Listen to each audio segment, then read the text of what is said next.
जननी हूं जीवन भी मैं, जज्बातों पर मेरा जोर नहीं।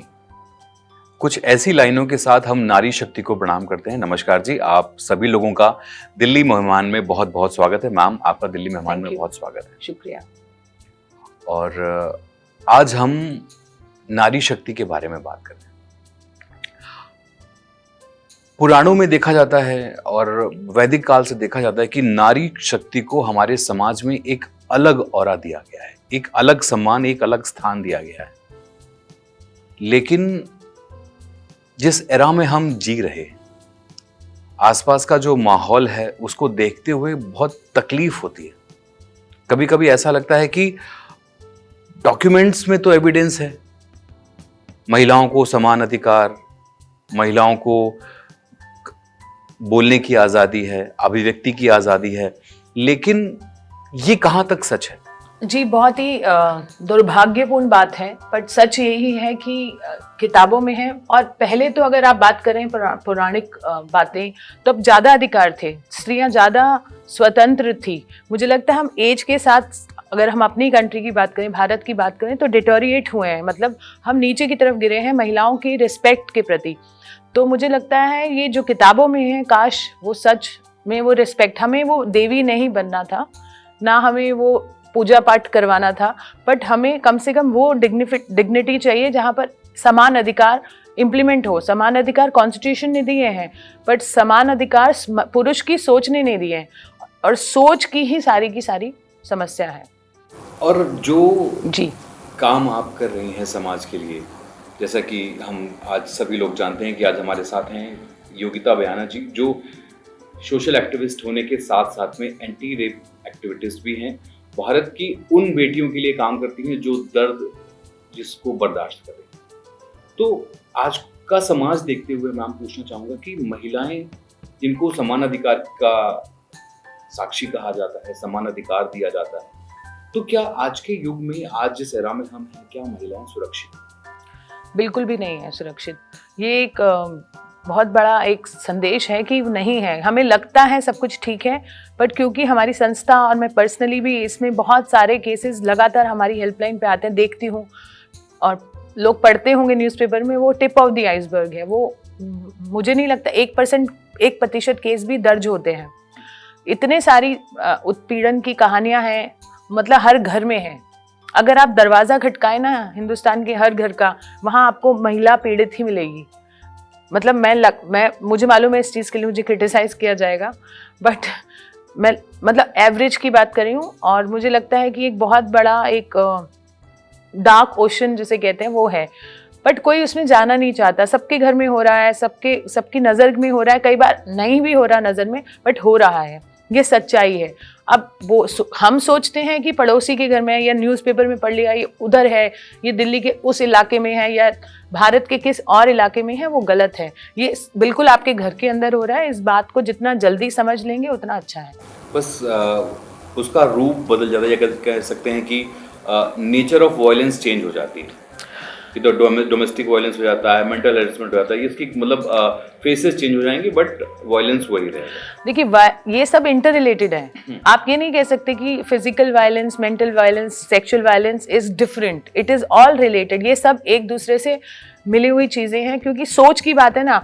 वो सोच किस रूप में निकलती है। अगर एक इंसान महिला को फिजिकली थप्पड़ मार सकता है, तो वो केपेबल है, वो उसको सेक्सुअली असॉल्ट भी करेगा। और अगर वो सेक्सुअली असॉल्ट कर सकता है, तो वो केपेबल है, वो किसी को भी फिजिकली मेंटली हरास करेगा। सो ये सब एक इंटर रिलेटेड इश्यूज हैं, और हम नहीं कह सकते कि वो फेज है कोई। वो मतलब एक पूरी की पूरी कहानी है। वो मतलब वो कहीं ना कहीं पर्सनैलिटी के अंदर जा चुकी है। और वो सबसे बड़ी समस्या पता क्या है, कि उनको लगता है ये ठीक है, और पता ही नहीं होता। कई बार तो मैं महिलाओं को भी इसमें बोलूँगी कि कई बार महिला शोषित हो रही है, शोषण का शिकार हो रही है, उसको पता ही नहीं मैं शोषण का शिकार हो रही हूँ। आपने हाथी की कहानी सुनी होगी, बिल्कुल वही कहानी हमारे भारत की महिलाओं की है। उसके अगर बचपन में अगर वो जंजीर लगा देते हैं, तो उसे लगता है कि वो नहीं निकल सकता उस जंजीर से। वो जंजीर हमारी महिलाओं को शुरू से लगा दी जाती है। कंडीशनिंग ऐसी है कि आप शोषण को इंजॉय, तो मैं नहीं बोलूँगी शोषण इंजॉय करने लगते हैं, शोषण नॉर्मलाइज हो जाता है। तो उन्हें लगता है कि अगर मैं पिट रही हूँ अपने पति से, या मुझे गाली मिल रही है, या मेरा शोषण हो रहा है, शारीरिक शोषण भी हो रहा है, वो नॉर्मल लगने लगता है। मैम इसी बात पे बचपन से from the childhood to till देखा जाता है कि महिलाओं से या घर की जो बेटियां हैं जब वो बड़ी होती हैं, जब तक वो स्कूल जाने लायक होती हैं, उनको सिखाया जाता है चुप रहो जी। या फिर वो कॉलेज जाती हैं, कॉलेज में जो उनके साथी हैं या उनके साथ गलत हरकतें होती हैं या टीजिंग होती है, उसके बाद शादी होती है। जब किसी लड़की की विदाई होती है तो लोग ये कहते हैं हमारे समाज में कि माँ उस बेटी को कुछ लेसन सिखाती है, तो उस लेसन का सबसे पहला वर्ड चुप रहो क्यों होता है?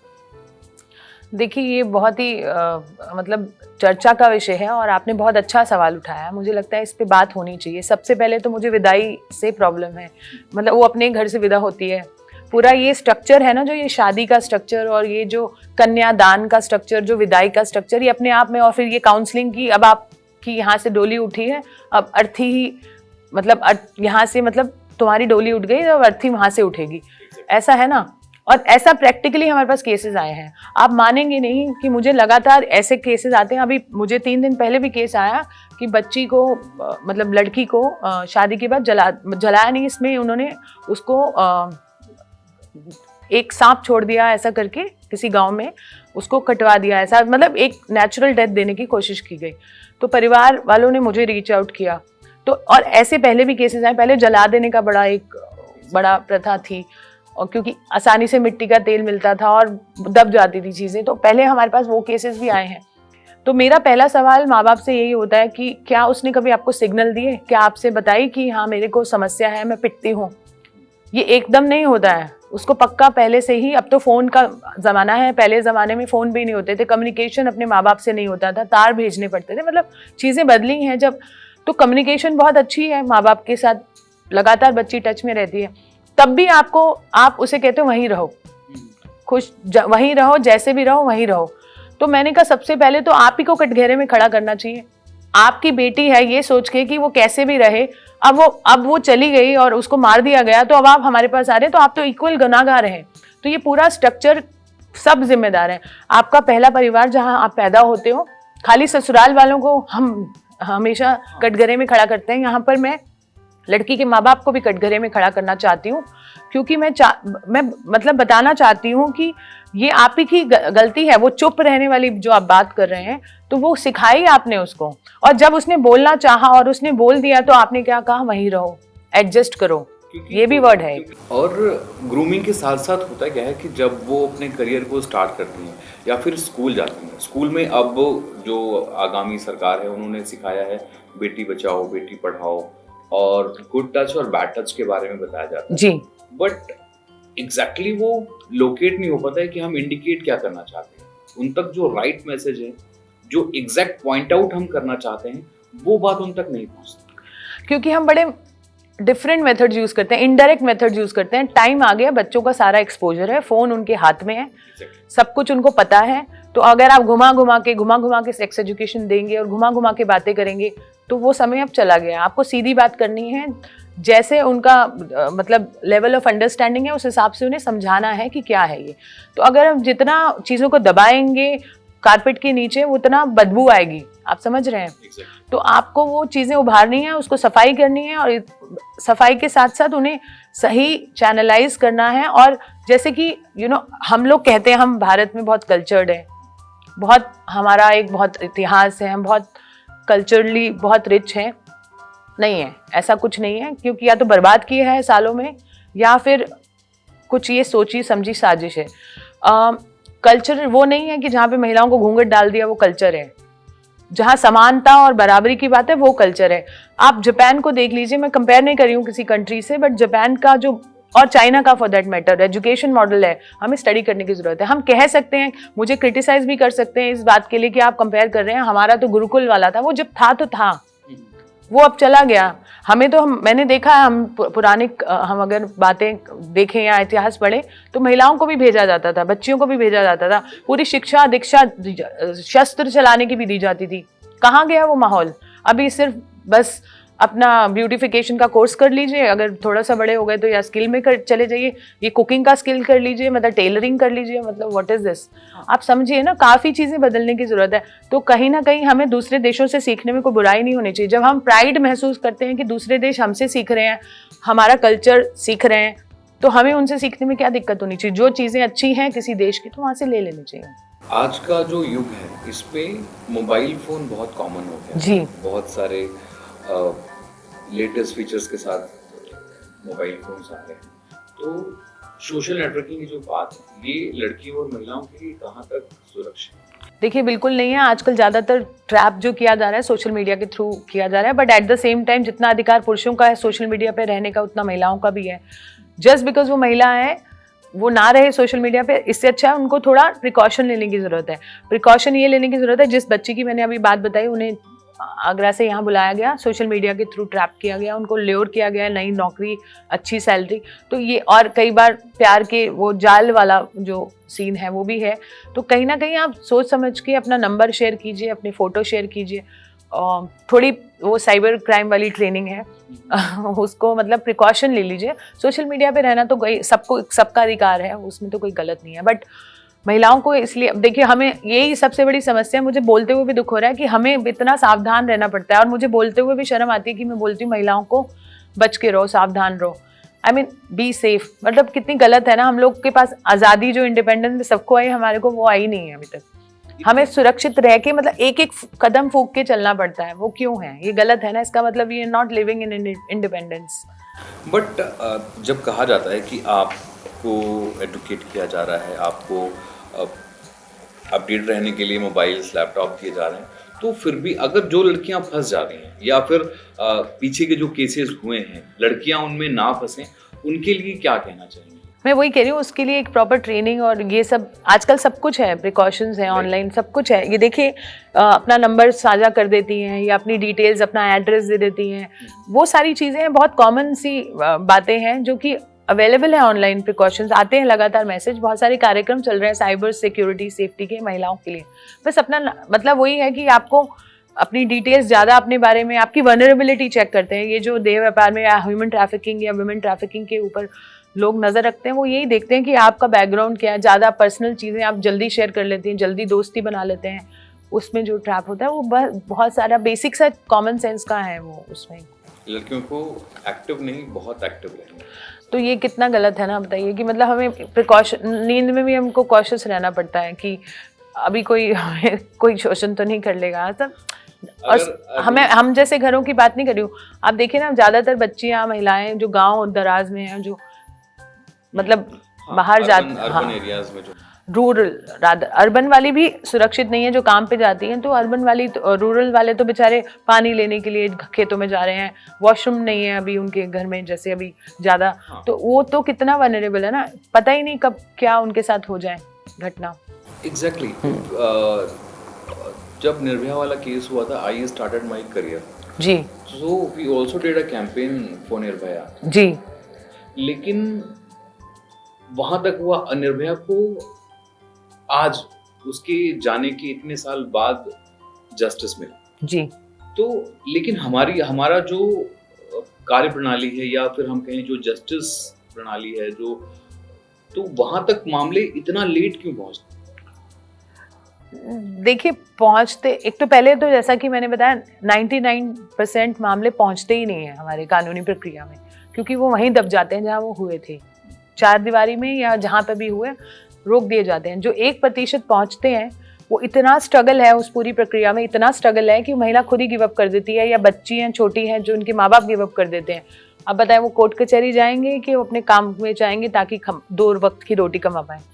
तो ये बहुत प्रक्रिया इतनी जटिल है ना। अभी भी निर्भया के केस के बाद जो जस्टिस वर्मा कमेटी के बाद जो रिफॉर्म्स हुए थे वो ऑन पेपर हुए हैं, इम्प्लीमेंटेशन बहुत पुअर है। 2 से मैं बताऊंगी 5 से 10% बदलाव है बस। तो अभी भी इतनी जटिल प्रक्रिया है, अभी भी उनको कोई सपोर्ट नहीं मिलता है।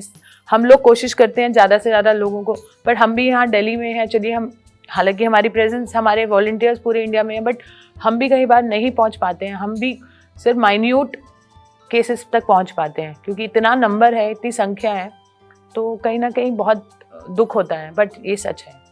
डॉक्यूमेंट्री तो यूनिफॉर्म हो जाते हैं, बट कभी कभी होता है कि या तो जैसे बताया कि चार दीवारी से बाहर नहीं आ पाते, या चार दीवारी से बाहर आ जाते हैं, तो क्या पुलिस सपोर्ट नहीं करती, या पुलिस उसको नेग्लेक्ट करने की कोशिश जी करती जी, है? पहला लेवल तो पुलिस का ही है। नहीं, पहला लेवल फैमिली का है, सॉरी। जो परिवार ही पहले सोचता है रिपोर्ट करें नहीं करें, आधे आधे से जब क्या ज़्यादा 90% केसेस तो वहीं, इसीलिए मैं बोल रही हूँ, दब जाते हैं कि परिवार सोचता है क्या पढ़ना है, क्या जाना है, क्यों करना है, न्याय मिलेगा नहीं मिलेगा, इज्जत, राइट। हमारी इज्जत चले जाएगी, क्योंकि लड़कियों और बच्चों को तो इज्जत से एसोसिएट कर दिया आपने। और वो इज्जत का इतना वो है कि न्याय नहीं चाहिए पर इज्जत बची रहे, न्याय नहीं चाहिए, हाँ, किसी को पता नहीं चलना चाहिए कि बच्ची के साथ क्या हुआ था। तो ये देखिए कितना दोगलापन है।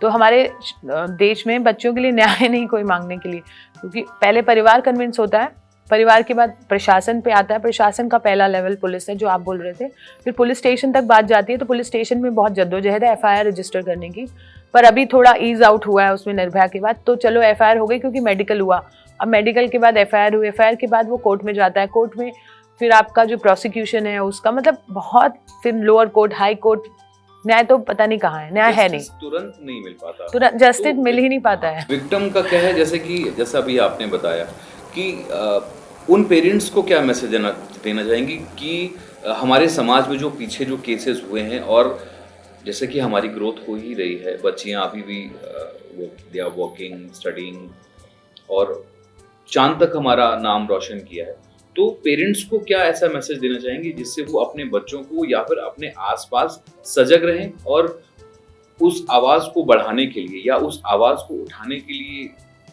उनको बूस्टअप करने के लिए क्या बस? सबसे पहली बात है बताना, मतलब जैसा कि मैंने पहले भी बोला कि बच्चे बता पाएं, ऐसा कॉन्फिडेंस उनमें इंस्टिल कीजिए, वो अपनी बात बता पाएं, अपनी मानसिक स्थिति आपसे बता पाएं और शोषण बता पाएं। अगर आपने उनको ऐसा प्लेटफॉर्म ही नहीं दिया जहां वो अपने शोषण की बात आपसे कर पाएं, तो आपने एक पेरेंट के नाते उन्हें फेल किया है। जस्ट बिकॉज आपने जन्म दिया है, आप दाता नहीं हो जाते हैं। आपने बायोलॉजिकली उन्हें जन्म दिया, पर आपको उसकी परवरिश में पूरा योगदान करना है। Upbringing is more important. तो पैदा कर देने से माँ बाप नहीं बन जाते हैं, आपने क्या उनको सिखाया है वो, उससे आप अच्छे माँ बाप बनते हैं। तो अगर आपने अपनी बेटी को ये नहीं कॉन्फिडेंस दिया कि आके आपसे, बेटी बेटा दोनों, कि आपसे बता पाए कि मेरे साथ क्या हुआ है, या वो, क्योंकि बहुत सारे केसेस हमारे पास आते हैं, माँ बाप बिल्कुल बच्चों को ही मारने लग जाते हैं हमारे सामने कि तुमने कुछ हिंट दिया होगा। 7 साल की बच्ची जिसका शोषण किया किसी सब्जी वाले ने, और उसकी ग्रैंड मदर ने हमें बताया, हमने उनको बोला रिपोर्ट कराते हैं, तो उन्होंने बोला नहीं इसी की गलती हो गई, ये ज़्यादा ही कर रही थी उसके साथ। अब आप बताइए मैं उनकी सोच कैसे बदलूं? आप बताइए, अफसोस है। और यही सोच है, मतलब अभी अगर आपने उनको वो प्लेटफॉर्म नहीं दिया, अगर आपने वो ऐसा, आपकी खुद की सोच इतनी खराब है, तो आप क्या ही ट्रांसफ़र करेंगे बच्चे में? तो ये सारी कहानी फिर घूम फिर के सोच की है।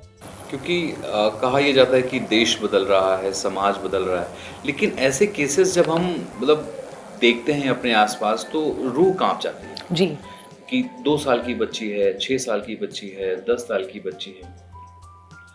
चलिए, अगर ये मिसहैपनिंग हो भी जाती है, बट हमारे समाज का जो ट्रीटमेंट है वो बहुत हॉरिबल रहता है जी, या जो विक्टिम है, तो फैमिली के लोगों को उसके साथ कैसे ट्रीट, क्योंकि अगर किसी लड़की के साथ कुछ गलत हो जाता है तो परिवार बात करना बंद कर देता है, या जिस समाज में, जिस अपार्टमेंट में, जिस सोसाइटी में वहाँ रह रहे हैं, वो लोग उसको अच्छे से ट्रीट नहीं करते, पॉइंट आउट करते हैं, टीच करते हैं।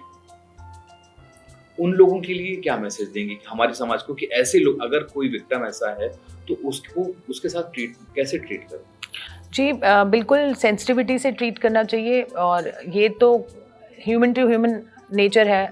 और कई बार बहुत अच्छा भी एक सपोर्ट मिल जाता है आपको आसपास से, और कई बार बहुत ज़्यादा इनसेंसिटिव लोग हैं, बट उनको ये देखना चाहिए कि ये किसी और की बच्ची नहीं है, आप ही के देश की, आपके, मतलब आप कह सकते हो आपके घर की बच्ची है।